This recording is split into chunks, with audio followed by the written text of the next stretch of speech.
Imagine holding the future in your hands, not literally, of course, but in the form of a prototype, a tangible representation of an idea, a stepping stone from imagination to reality. Prototyping is the bridge between concept and creation, allowing us to test, refine, and perfect our products before they reach the market. Why is prototyping so crucial? Because it allows us to fail fast and fail cheap. Every iteration of a prototype, from a simple sketch to a fully functional model, provides invaluable insights. These insights help us identify flaws, uncover hidden potential, and ultimately create better products. Think of it like baking a cake. Would you rather taste the batter before baking, making adjustments as needed, or wait until the cake is fully cooked to discover it's missing a key ingredient? Prototyping allows us to taste the batter of our ideas, ensuring that the final product is something truly exceptional. This journey from concept to creation, guided by the iterative process of prototyping, is what sets successful products apart. It's about embracing experimentation, learning from failures, and constantly striving for improvement. So, as we delve deeper into the world of prototyping, remember this. It's not just about building something that works, it's about building something that truly resonates with users and fulfills its intended purpose. It's about turning dreams into tangible realities, one prototype at a time. Prototypes come in all shapes and sizes, from simple sketches on a napkin to complex, fully functional models that can be tested and iterated upon. The type of prototype you choose depends on the stage of your product development process and the specific questions you need to answer. Each stage of development brings its own set of challenges and requirements. On one end of the spectrum, we have low-fidelity prototypes. These are quick and dirty representations of your idea, often created with readily available materials like paper, cardboard, or clay. They are simple to make and can be modified easily.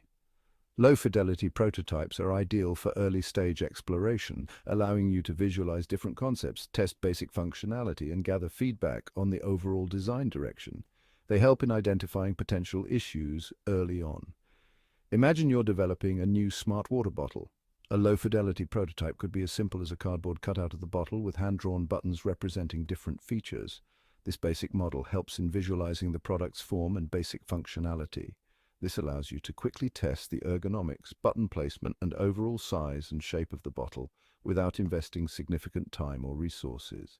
Early feedback can be invaluable in shaping the final design. On the other end of the spectrum, we have high-fidelity prototypes.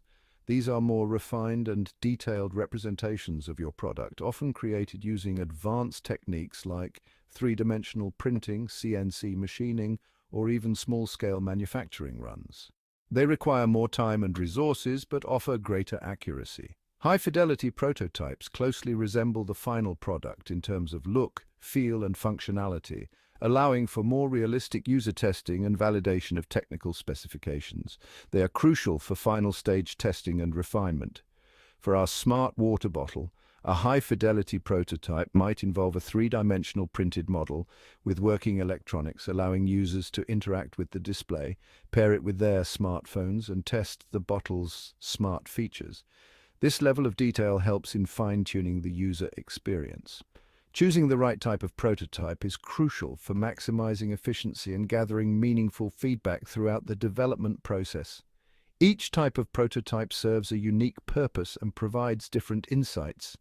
In the next section, we'll explore the steps involved in defining your prototype's purpose and requirements, setting the stage for informed decision-making. Understanding these steps will help you create prototypes that effectively address your development goals.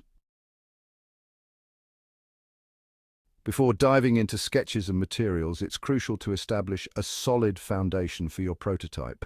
This initial step sets the stage for everything that follows, ensuring that your efforts are aligned with your ultimate goals. This involves clearly defining its purpose and outlining the key requirements it needs to fulfill. Without a clear purpose, your prototype may lack direction and fail to meet your expectations. Think of this stage as laying the groundwork for a successful build. Just as a building needs a strong foundation, your prototype needs a well-thought-out plan. Start by asking yourself, what specific questions do I need this prototype to answer? This will help you focus your efforts and resources on the most critical aspects. Are you trying to validate a design concept, test a particular feature, or gather feedback on user interactions? Each of these objectives will require a different approach and level of detail. The answers to these questions will shape the direction of your prototype and determine the level of fidelity required. High-fidelity prototypes may be necessary for user testing, while low-fidelity ones might suffice for initial concept validation. Next, identify the key features and functionalities that need to be incorporated into the prototype. This step ensures that your prototype is not only functional but also aligned with your vision. For our smart water bottle, this might include an LED display showing water intake, which is crucial for users to track their hydration levels. Bluetooth connectivity for syncing with a smartphone app, allowing users to monitor their water intake on the go and receive reminders, and perhaps even sensors for monitoring water temperature or purity. These features add value and enhance the user experience. Setting clear goals for the prototype is equally important. Goals provide a benchmark against which you can measure your progress and success. What do you hope to learn from this iteration? Are you looking to validate assumptions, identify potential usability issues, or gather data on user preferences?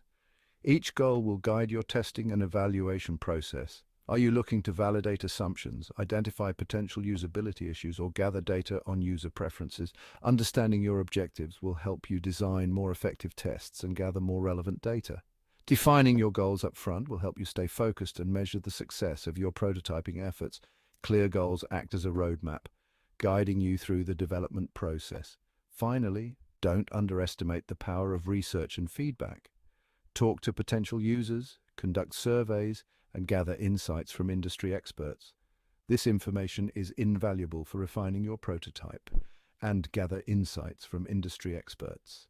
Their experience and knowledge can provide new perspectives and ideas that you might not have considered. The more information you have at your disposal, the better equipped you'll be to make informed decisions about your prototype's design and functionality. Comprehensive research helps you avoid costly mistakes and ensures that your prototype meets user needs. By clearly defining the purpose, requirements, goals, and gathering relevant feedback, you'll create a roadmap for a successful prototype that effectively addresses your needs and moves you closer to your final product vision. This thorough approach will save time and resources in the long run, leading to a more polished and market-ready product. With a clear understanding of your prototype's purpose and requirements, it's time to choose the right tool for the job: low-fidelity or high-fidelity prototyping. Each type of prototype serves a unique purpose and can be incredibly valuable at different stages of the design and development process. This decision hinges on the specific questions you need to answer and the stage of your product development process. Are you in the early stages, trying to explore various concepts and ideas, or are you further along, needing to validate and refine your design with more precision? Low-fidelity prototypes like paper prototypes or rough three-dimensional models are your go-to for early-stage exploration. These simple, often handcrafted models are perfect for brainstorming sessions and initial design discussions. They're quick and inexpensive to create, allowing you to rapidly iterate on different design concepts, test basic functionalities, and gather initial feedback from users. This rapid iteration is crucial for identifying major design flaws or usability issues before investing significant time and resources. Think of them as sketches that come to life, helping you visualize the overall user experience and identify potential usability issues early on. They serve as a tangible representation of your ideas, making it easier to communicate your vision to stakeholders and team members. For our smart water bottle, a low-fidelity prototype could involve paper cutouts of different bottle shapes, allowing us to experiment with various forms and sizes.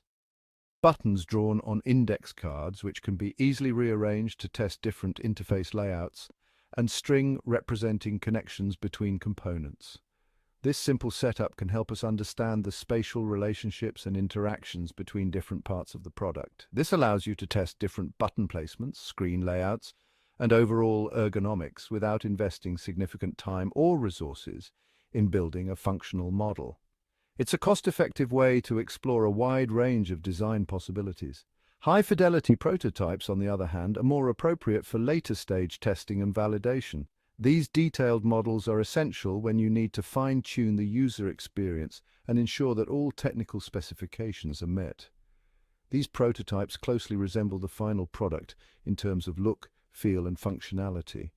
They are often indistinguishable from the actual product, making them ideal for realistic user testing and stakeholder presentations. They're typically created using three-dimensional printing, CNC machining, or even small-scale manufacturing runs, allowing for more realistic user testing and validation of technical specifications. This level of detail helps in identifying any last-minute issues that could affect the final product. Returning to our smart water bottle, a high-fidelity prototype might involve a three-dimensional printed bottle with a working LED display, providing a near-final look and feel. Bluetooth connectivity for syncing with a smartphone app, enabling us to test the digital interactions and connectivity features, and even sensors for monitoring water levels. These functional elements allow for comprehensive testing of the product's performance and user experience. This allows users to interact with the product in a more realistic environment, providing valuable feedback on the user interface, functionality, and overall user experience. Such detailed feedback is crucial for making final adjustments before mass production. The choice between low-fidelity and high-fidelity prototypes is not always clear-cut. Each has its own set of advantages and limitations, and the best approach often depends on the specific needs of your project. Sometimes a hybrid approach combining elements of both can be the most effective strategy. This allows you to leverage the strengths of each type of prototype, providing a balanced approach to design and development. The key is to choose the prototyping method that best suits your needs at each stage of the development process, allowing you to gather the most relevant feedback and make informed design decisions. By carefully selecting the right type of prototype, you can streamline your development process and create a product that truly meets user needs and expectations.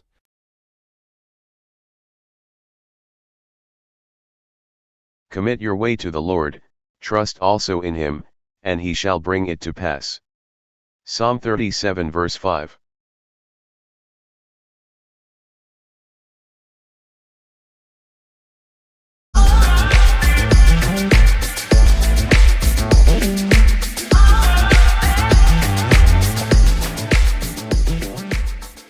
I can do all things through Christ who strengthens me.